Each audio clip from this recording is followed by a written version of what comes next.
పల్లె పల్లెన సువార్త పనులే జరగాలి, పట్టణాలలో ప్రభు సభలే చెయ్యాలి. పల్లె పల్లెన సువార్త పనులే జరగాలి, పట్టణాలలో ప్రభు సభలే చెయ్యాలి. ప్రజలందరూ ప్రభుని నమ్మాలి, పరలోకమే ఉన్నదని తెలియాలి. మరణించిన మనిషికి బ్రతుకు ఉందని మహనీయులకు తెలియాలి. క్రీస్తు ద్వారానే స్వర్గముందని ప్రతి మనిషి తెలుసుకోవాలి.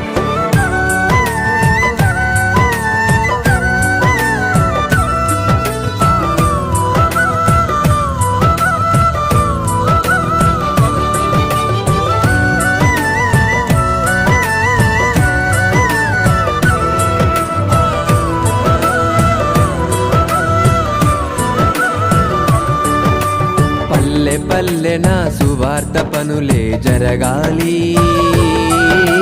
పట్టణాలలో ప్రభు సభలే చెయ్యాలి.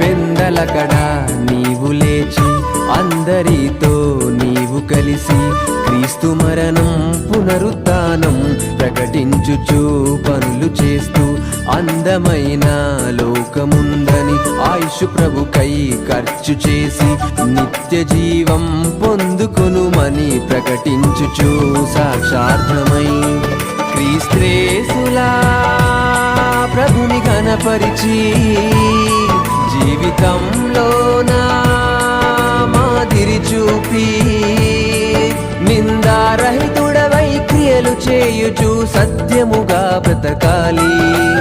ఎదుటి వారికి మేలు చేయుచు కీడు చేయక బ్రతకాలి.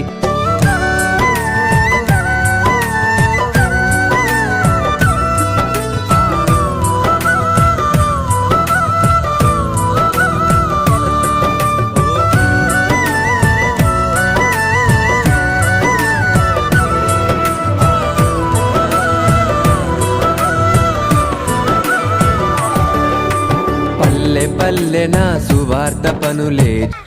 అందరికీ ప్రభు నామంలో వందనాలు.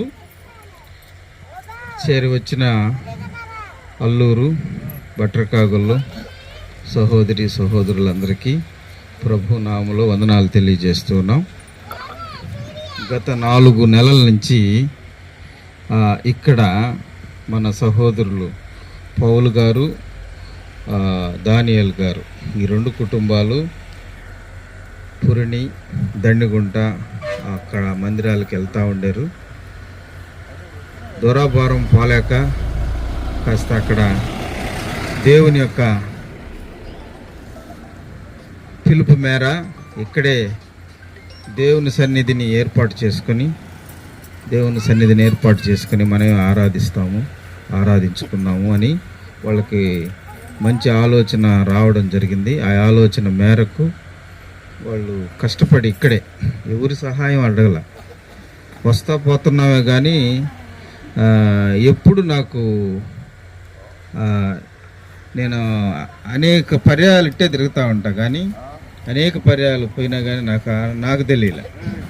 క్రిస్మస్కి ముందు నవంబరు అలాగా ఆ టైంలో వీళ్ళు ఇట్లాగే వస్తువులన్నీ కొనుక్కొని అది ఖాళీగా ఉంటే శేషమ్మ ప్రోద్బలంతో అయ్యా వేసుకోండి అని శేషమ్మ ఆ స్థలాన్ని వాళ్ళకి ఇచ్చింది. శేషమ్మ వేసుకోమనే లోపల వాళ్ళు 7 కొయ్యలు కొనుక్కొని చేసుకొని కష్టపడి వేసుకున్నారు. ఒకరోజు వచ్చా, పోయిన 3 వారాల క్రితం వచ్చాను. వస్తే గలబా లేదు, సైలెంట్గా ప్రార్థన చేసుకుంటూ ఉండరు. కన్నీళ్ళు అట్టే పడుకుని ఇంత పేదరికంలో దేవాతి దేవుణ్ణి స్తుతించటం అనేది గొప్ప విషయం కదా. అసలు మాట కూడా వినపట్టంలో సరిగా. నేను నిలబడ్డా, ఏంటి ప్రభు మనసులోనే అనుకుంటా ఉండరు. అందరూ ప్రార్థన చేస్తున్నాడు. అడుగు దానియేలు గారు ప్రార్థన చేస్తూ ఉన్నాడు, ప్రార్థనలో నడిపిస్తూ ఉన్నాడు. దానియేలు గారు ప్రార్థనలో నడిపిస్తూ ఉన్నాడు. వాళ్ళ సాయి చూసి నాకు మనసు చలించిపోయింది. ఇక్కడ కూర్చున్నా, లోపల పోయి కూర్చుంటే కాస్త చెమట పట్టిపోయింది. సరే కాసేపు కూర్చొని ప్రార్థన చేసి వాళ్ళిద్దరు కష్టపడి, ఇక్కడే ఒక 6 కుటుంబాలు ఉన్నాయి, ప్లస్ పోతే దండిగుంట నుంచి ఒక 4 కుటుంబాలు వస్తారు. మొత్తం ఇంచుమించు 16 కుటుంబాలు అడుగు కూర్చుని ఆరాధన చేసుకుంటున్నారు. చుట్టుపక్కల ఈ కాలనీలో ఇంకా కొంతమంది వచ్చారు. అదిగో చిన్ని, వంశీ, శాషమ్మోళ్ళు, పోతే అటుపక్క నుంచి యేసురత్నం, మౌనిక, సువార్తమ్మ, నాగేశ్వరరావు, కొంతమంది చాలామంది ఉన్నారు, నిరీక్షణమ్మ, వాళ్ళందరూ కూడా వస్తారు. వాళ్ళందరూ వస్తే ఈ మందిరం పట్టదు. వాళ్ళందరూ కానీ వస్తే కనీసం దానియేలు గారు చెప్పుకొచ్చాడు, వాళ్ళందరూ వస్తే మందిరం పట్టదు.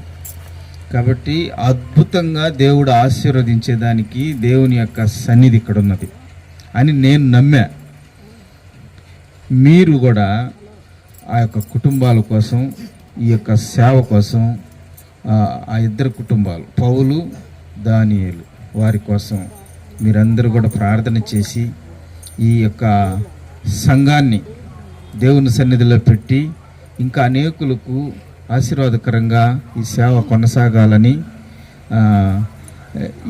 ఈ యొక్క పరిచర్య గురించి చెప్పడం జరిగింది. కాబట్టి పోయిన వారం నేను వచ్చా.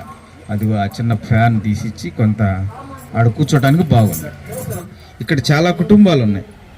అందరూ వస్తే ఇక్కడే 30 కుటుంబాలు ఉంటాయి. వీళ్ళందరూ ఆరాధన చేస్తే పెద్ద మందిరమే పడేదానికి వీలవుతుంది. కాబట్టి ఈ పరిచర్ని గుర్తుపెట్టుకొని మీరందరూ ప్రార్థన చేసి ఈ యొక్క ప్రార్థనకు వచ్చిన ప్రతి ఒక్కరికి మరొకసారి వందనాలు తెలియజేస్తూ ముగిస్తూ ఉన్నాం. దేవునికి స్తోత్రం. కార్యక్రమాన్ని మనం ప్రారంభం చేసుకుందాం. అందరూ కూడా మరి మందిరం గురించి మనం ప్రార్థన చేస్తూ కొన్ని నిమిషాలు దేవుని వాక్యాన్ని ధ్యానించుకుందాం. ప్రార్థన చేసుకుందాం. మన మధ్యలో జాషువా పాస్టర్ గారు ఈ సంఘం గురించి, దానియేలు వాళ్ళ యొక్క పెద్దలు, సంఘ పెద్దల గురించి, రాబోయే రోజుల్లో ఈ సంఘాన్ని దేవుడు విస్తరింపచేయాలని, ఈ సంఘ విశ్వాసులను దేవుడు దీవించాలని, వారు చేస్తున్నటువంటి ఆ యొక్క పనులను దేవుడు దీవించాలని ప్రార్థన చేసుకుందాం. ప్రార్థన చేసుకుందాం. ప్రార్థనలోకి వెళ్దాం. మహోన్నతుడా, మహాగణుడైన మా తండ్రి, నీకు వందనాలు, స్తోత్రాలు. అయ్యా, దినమున సంవత్సరంలో 4వ మాసంలో 2వ పునరుద్ధరణ దినాన్ని ప్రభా మేము కొనియాడి సాయంకాల పిల్లలో ప్రభా గోగనపల్లి ప్రాంతానికి మీరు తీసుకుని వచ్చారు. నీకు స్తుతులు, స్తోత్రాలు. సాయంకాలం సువార్త నిమిత్తం మేము ఎంతో ప్రయాసపడి, ఎంతో భారం కలిగి సేవకులు, అయా బిడ్డలు ప్రయాసంతోనూ ఆసక్తితోనూ వచ్చి ఉండగా ప్రభా, ఇక్కడ నాయన మీరు నాయన ఒక 2 వ్యక్తులను మీరు ఏర్పాటు చేసుకొని, దానియేలును, పౌలు గారిని ప్రభా మీరు ఏర్పాటు చేసుకున్నందుకే నీకు స్తుతులు, స్తోత్రాలు. అక్కడే ఇక్కడ రోడ్డు స్థలంలో ప్రభా ఆ పాకలో నిన్ను ఆరాధించుకోవడానికి కృప చూపమని ప్రార్థన చేస్తున్నాను. కృప చూపారు, నీకు వందనాలు. నేనైనా వారి కుటుంబాల కొరకు, అయా వారి యొక్క బంధుమిత్రుల కొరకు, సంఘానికి వస్తున్న బిడ్డల కొరకు, కుటుంబాల కొరకు ప్రార్థన చేస్తున్నాము. అయా ఈ ప్రారంభ ప్రార్థనలో నీ సన్నిధిని, కాపుదల, భద్రత నుంచమని అడుగుతున్నాను తండ్రి. పౌలుకు, దానియేలుకు మీరు నాయన తోడుగా ఉండమని ప్రార్థన చేస్తున్నాను. అయ్యా దానియేలు ప్రార్థన ఎంతో గొప్పది ప్రభా.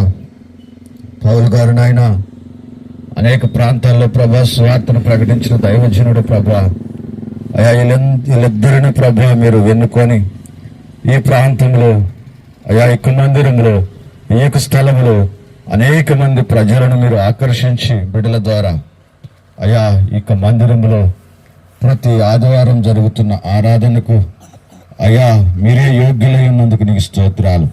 మధ్యలో ప్రభా పీటరన్నను ప్రభా వారికి పరిచయం చేసి ఇంక నువ్వు వాళ్ళని బలపరిచి ఇంక నీ వాళ్ళని ప్రభా ఆత్మచేత నింపబడుట కృప చూపమని ప్రార్థన చేస్తూ వరకు నాయన నిన్ను స్తుతించటానికి ఆరాధించటానికి ప్రభా మేమందరం నేను ఇక్కడికి వచ్చి ఉన్నాము. దైవరాశులు వాక్యం అందిస్తుండగా ప్రభా వాక్యం ద్వారా మీరు నాతోను అక్కడ కూర్చున్న ప్రజలతోనూ వినుచున్న వారందరితో మీరు మాట్లాడుతున్నారని నేను నమ్ముచున్నాను. ఈ కార్యములు జరిగించమని ఘనత మహిమ ప్రభావములు మీరు మాత్రమే పొందుకున్నామని యేసయ్య పరిశుద్ధ నామములో ప్రార్థన చేసి అడుగుచున్నాను పరమ తండ్రి. ప్రార్థించిన జాషువా పాస్టర్ గారికి ప్రభువు నామములో వందనాలు తెలియజేస్తూ హల్లెలూయా. అందరికి వందనాలు, దేవుడికి వందనాలు. హల్లెలూయా.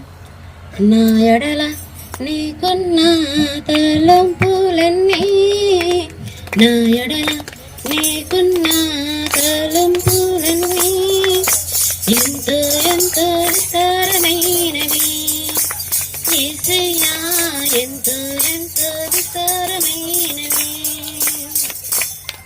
అవి రమ్యమైనవి, అమూల్యమైనవి, అవి రమ్యమైనవి, అమూల్యమైనవి.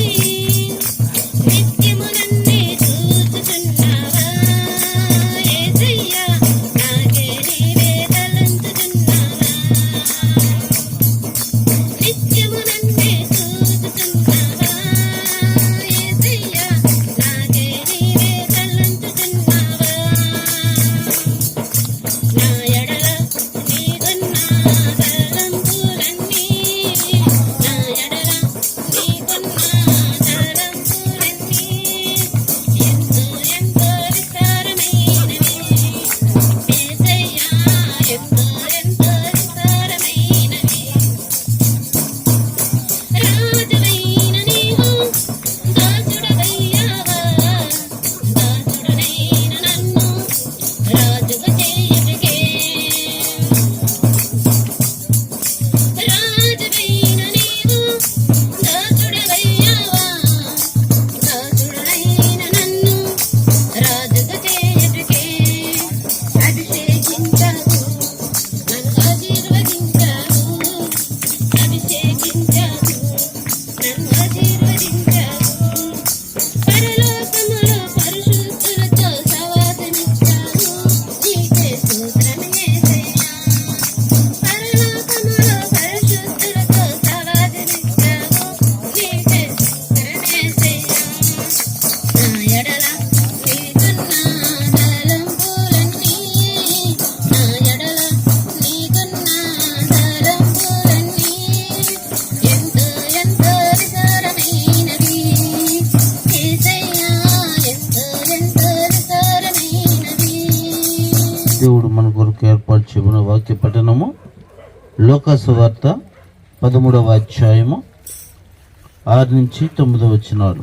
మన మధ్యలో ఉన్న సలోమి సిస్టర్ గారు చదివి వినిపించవలసిందిగా ప్రభుపేట మనం చేస్తూ ఉంటున్నాం. ఈ దినం నాకు ఏర్పాటు చేయబడిన లేఖన భాగము లూకాసు వార్త 13వ అధ్యాయము 6 నుండి 9 వరకు చదువుకున్నాం.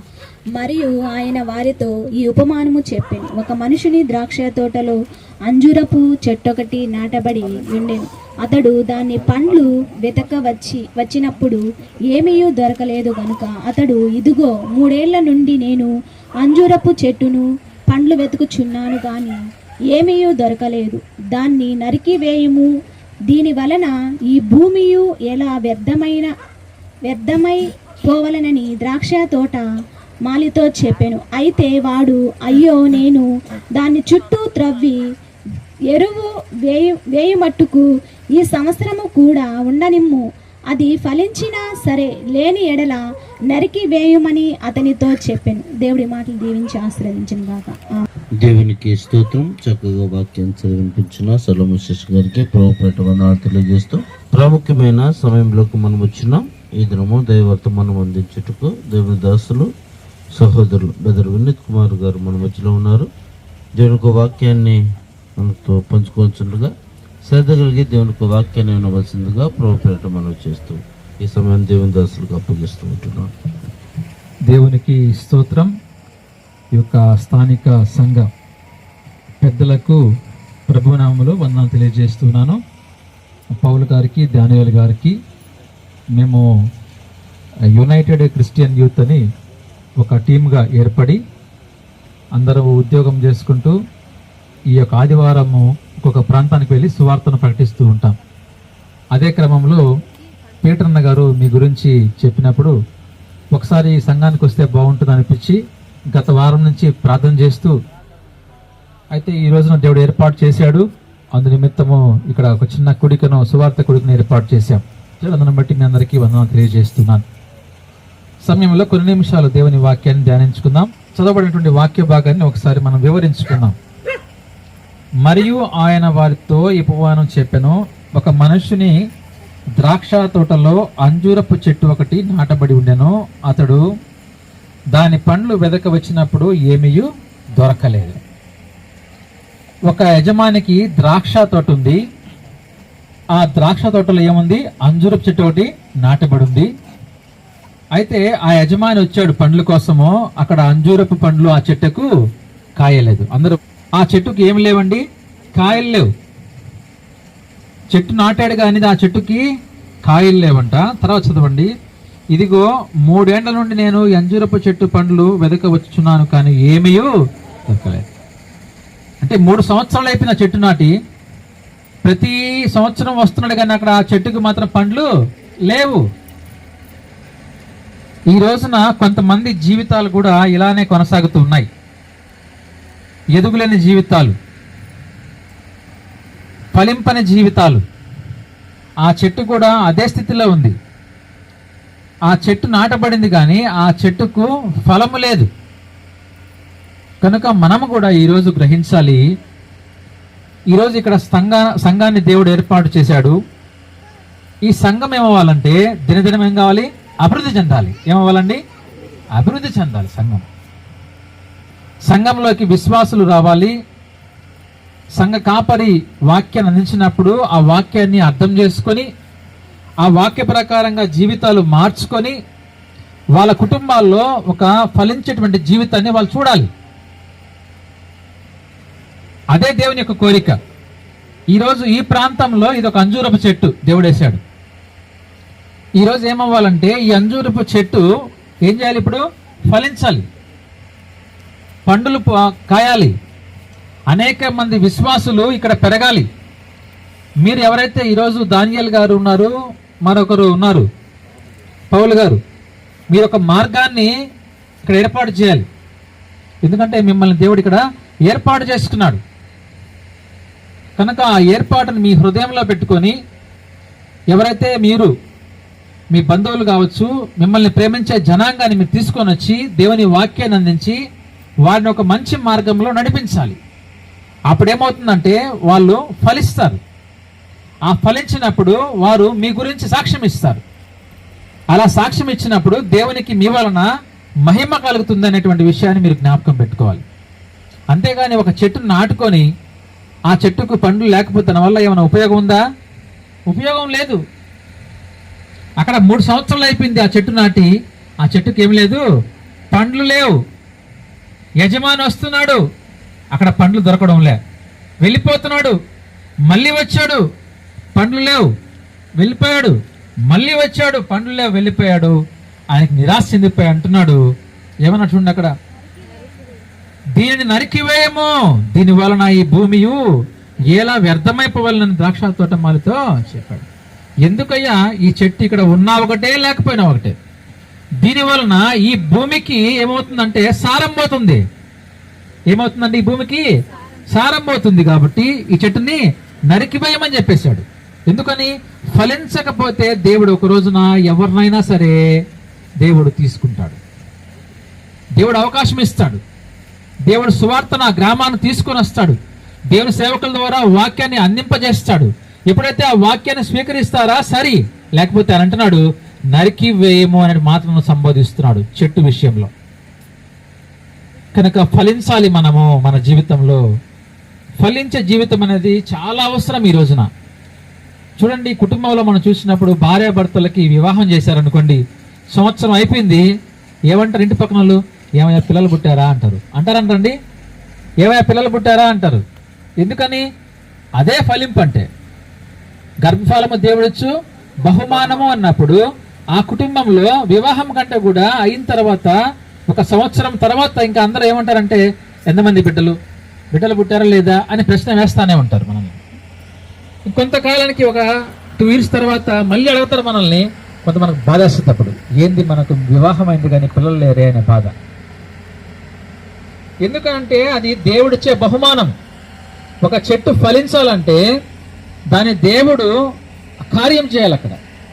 అక్కడ కార్యం చేయాలంటే ఎవరైతే ఆ చెట్టు నాటారో వారు జాగ్రత్త దాన్ని చూసుకుంటూ రావాలి. చూడండి అక్కడ ఏమైనా తర్వాత వెంటనే అంటున్నాడు, అయ్యా అయితే దాని చుట్టూ త్రవ్వతానయ్యా, ఎరువు వేస్తాను, ఈ సంవత్సరం కూడా ఉండనిమ్మయ్యా అని బ్రతిమాడుతున్నాడు యజమానితోటి. ఈ సంవత్సరం మాత్రం ఉండనిమ్మయ్యా చాలు, నేను చుట్టూ త్రవ్వతాను, ఎరువు వేస్తాను, నీళ్లు పడతాను అని బ్రతిమలాడుతున్నాడు యజమాని. ద్రాక్ష తోట మాలి అంటున్నాడు, అప్పుడు కూడా అది ఫలించకపోతే లేని ఎడలా నరికివేయమని అతనితో చెప్పాను. నేను చేస్తానయ్యా ఆ పని, ఆ తర్వాత చూద్దాం కావాలంటే, ఒకవేళ అప్పటికి కూడా ఫలించకపోతే అప్పుడు నరికేద్దాము అని చెప్పాడు. చూసారా, ఇది మన జీవితం. మనము కూడా మన జీవితంలో మనము ఎదిగే స్వభావం కలిగి ఉండాలి. ఆత్మీయతలో కావచ్చు, దేవుని జ్ఞానంలో కావచ్చు, పాటలు పాడే విషయంలో కావచ్చు, అన్ని విషయాలు మనం ఎదగాలి. క్రైస్తవ జీవితంలో మనము దినదినము మనం ఏం చేయాలి? అభివృద్ధి పొందేటువంటి వారంగా ఉండాలి. కనుక ఈ రోజున దేవుడు మీతో మాట్లాడుతున్నాడు. ఆ యొక్క తోటలో ఒక అంజూరపు చెట్టు వేసినప్పుడు ఆ చెట్టును ఫలించకపోతే నరికివేయడానికి పోయినప్పుడు ఆ ద్రాక్ష తోట మాలి బ్రతిమిలాడిన వెంటనే మరి యజమాని యొక్క మనసు మార్చుకొని ఇంకొక సంవత్సరం దానికి సమయము ఇచ్చాడు. ఈరోజు అదే సమయం ఈరోజు ఈ సంఘానికి కూడా దేవుడు ఇస్తున్నాడు. ఈ సంఘం కూడా రాబోయే రోజుల్లో మరి పౌలు గారు, దానియేలు గారు, ఈ సంఘ పెద్దలందరూ కూడా ఎందు నిమిత్తం ఇక్కడ ఏర్పాటు చేశారో అది వారికి తెలుసు. వారు దాన్ని జాగ్రత్తగా పాలు తీయాలా, ఆ సంఘానికి సరైన విధంగా నీళ్లు పెట్టాలా, సరైన విధంగా సంఘ విశ్వాసులకి వాక్యాన్ని నింపజేయాలా, అందరినీ ఆత్మీయంగా బలపరచాలా, అనేక మందిని సంఘానికి మీ మందిరానికి తీసుకొని రావాలా, దేవుడు దీవించాలా. సంవత్సరానికి ఈ యొక్క సంఘము విస్తరించాలా. దీని స్థలం సరిపోకుండా ఉండే విధంగా దీన్ని విస్తరింపజేసుకునే విధంగా మనము సంఘ విశ్వాసులు మనం ఏర్పాటు చేసుకోవాలి. అదే క్రమంలో మనలో విశ్వాసం కూడా పెంపొందించుకోవాలా. అదే సమయంలో ఆత్మీయ జీవితంలో కూడా మనము ఎదగాల. ఎదుగులేని జీవితం అనేది మనకు ఉండకూడదు. కాబట్టి ఒక్క నిమిషము అందరూ ఆలోచించండి, సంఘము పెద్దలందరూ కూడా, ఎందుకని దేవుడు ఇక్కడ మనల్ని ఏర్పాటు చేశాడు, ఎందుకు మనం ఇక్కడ ఈరోజు పుట్టున్నాము క్రైస్తవులుగా అనేది ప్రతి ఒక్క క్రైస్తవ బిడ్డకు కూడా ఏదో ఒక ప్రణాళిక దేవుడు ఉంటుంది. ఆ ప్రణాళిక మనం దేవుడిని అడగినప్పుడు ఆ ప్రణాళిక మన దేవుడు ఇస్తాడు. కొందరు పాటలు బాగా పాడతారు, కొందరు డ్రమ్ బాగా కొడతారు, కొందరు ప్రార్థన బాగా చేస్తారు, కొందరు వాక్యం బాగా చెప్తారు. ఇలా రకరకాలుగా ఉంటుంది. మనం ఏం చేయాలంటే మనకి ఏమైతే దేవుడు ఇచ్చాడో ఆ తలాంతును బట్టి మనం దేవునిలో వాడబడుతూ ముందుకు పోవాలి. దేవుళ్ళు ఆ విధంగా మనం వాడబడకపోతే దేవునికి కోపం వచ్చినప్పుడు ఆయన అంటున్నాడు, నరికి వేస్తాను అనే మాటను సంబోధిస్తున్నాడంటే అది చెట్టు విషయం అక్కడ కాదు, దానికి సాదృశ్యంగా మన ఆత్మీయ జీవితం ఉంది. కనుక ప్రభునందు ప్రియమైనటువంటి ఈ యొక్క గోగులపల్లి, నడుమూరు ఈ ప్రాంతంలో ఉన్నటువంటి ఈ యొక్క సంఘ విశ్వాసులారా, దేవుడు ఈరోజు మీతో మాట్లాడుతున్నాడు. మరొక మాట చదివి నేను ముగిస్తాను. యోహాను సువార్త 15వ అధ్యాయము 4వ వచనాన్ని గమనిద్దాం. నా యందు నిలిచియుండుడి, తీగ ద్రాక్షావల్లిలో నిలిచి ఉంటేనే గాని తనంతట తానే ఎలాగూ ఫలింపదో అలాగే నా యందు నిలిచి ఉంటేనే కానీ మీరు ఇది రెండో మాట. ద్రాక్ష చెట్టుని మీరు గమనించారంటే తీగ అల్లుకుంటా ఉంటది ప్రతి దగ్గర కూడా. ఈ ద్రాక్షావల్లి యొక్క ఆకులకి తీగలు ఇవన్నీ కనెక్షన్ ఉంటేనే అది ఫలిస్తూ ఉంటుంది, లేకపోతే అదే వాక్యం గమనించారు అక్కడ ఏముందో, ఎప్పుడైతే ఆ విధంగా నిలిచి ఉంటేనే ఫలిస్తుంది, ఉండకపోతే ఒకవేళ ఫలించదు. ఈరోజు మనం కూడా దేవునితో మనం ఎలా ఉండాలి? అంటు కట్టబడి జీవించాలి. దేవునితో మనం సహవాసం కలిగి జీవించాలి.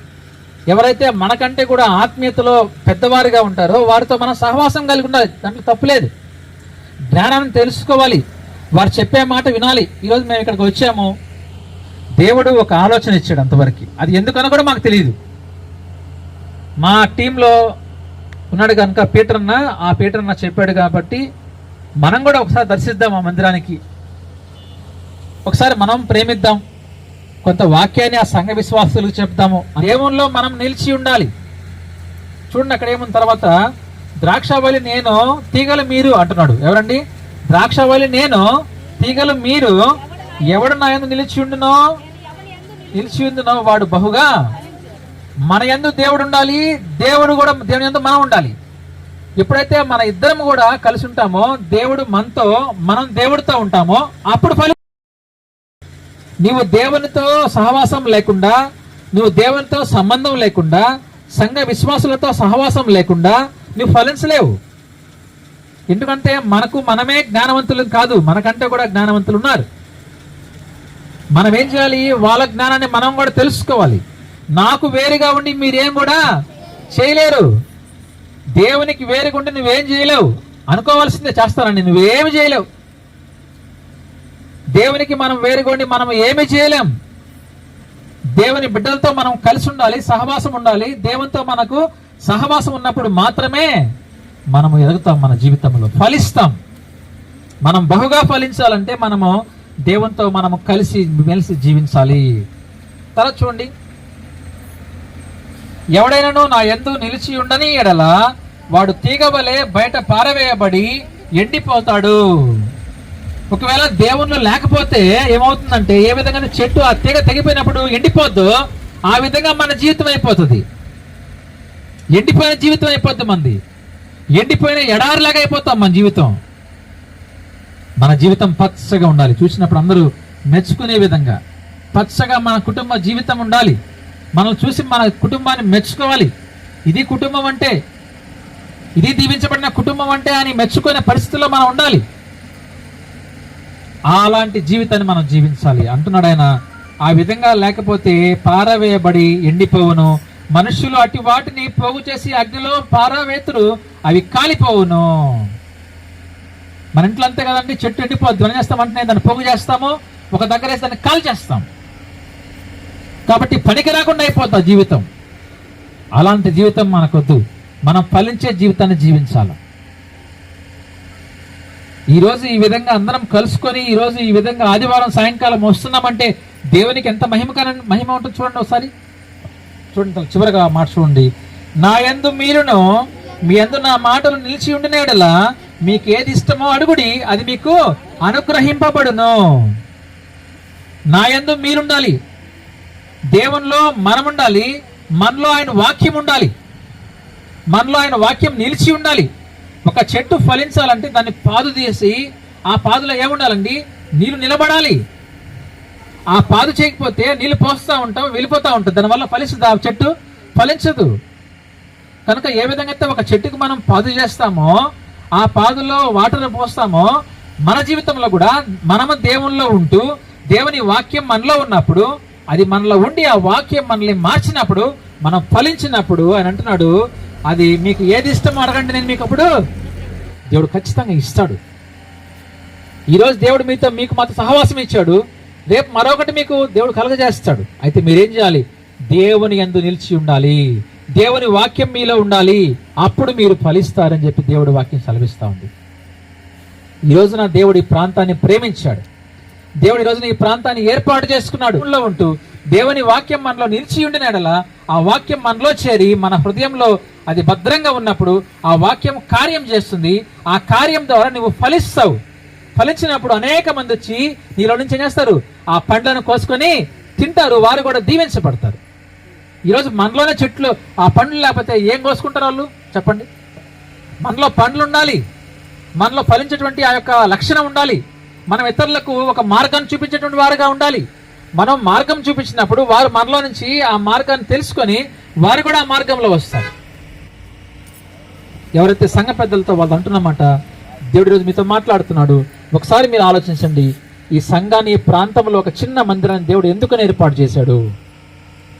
ఈ ఏర్పాటు చేసి వదిలేయడం కాదు, దీన్ని కొంత మీరు డెవలప్ చేయండి. అనేక మందిని ఎవరైతే మీ మాట వినేవాళ్ళు ఉంటారో వాళ్ళు తీసుకురండి, ఆత్మీయంగా వాళ్ళ బలపరచండి, వాళ్ళ కుటుంబాలను దర్శించండి.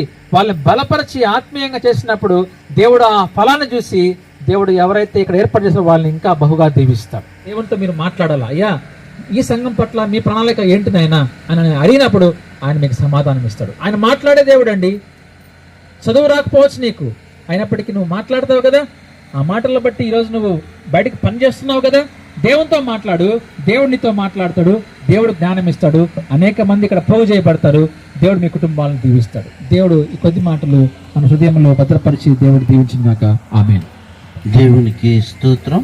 చక్కటి వాక్య సందేశాన్ని అందించిన వినీతనకు ప్రభుపేట వందనాలు తెలియజేస్తూ ఉంటున్నా.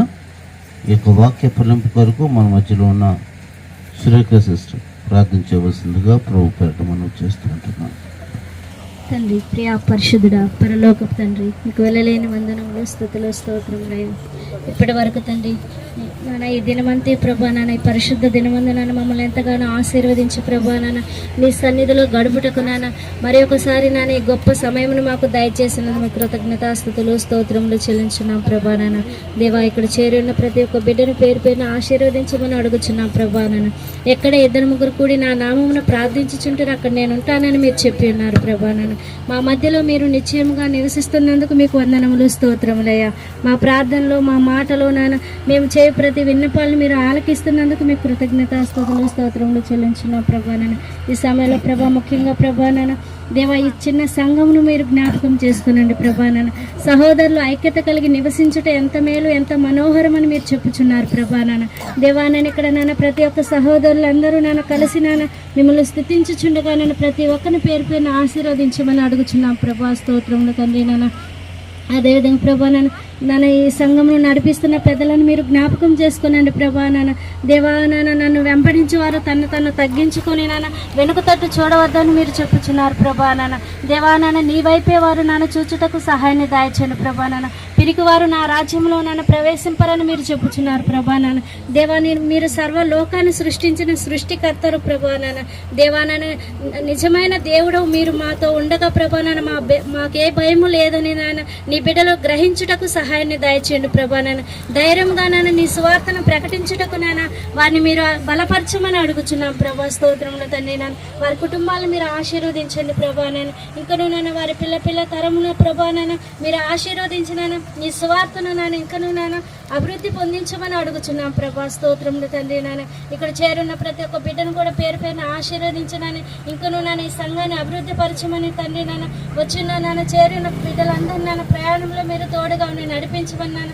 ఈ కొద్ది ప్రార్థన తండ్రి మీ ప్రియ కుమారుడైన యేసుక్రీస్తు అతి పరిశుద్ధమైన ప్రార్థించి పొందుకుని తండ్రి.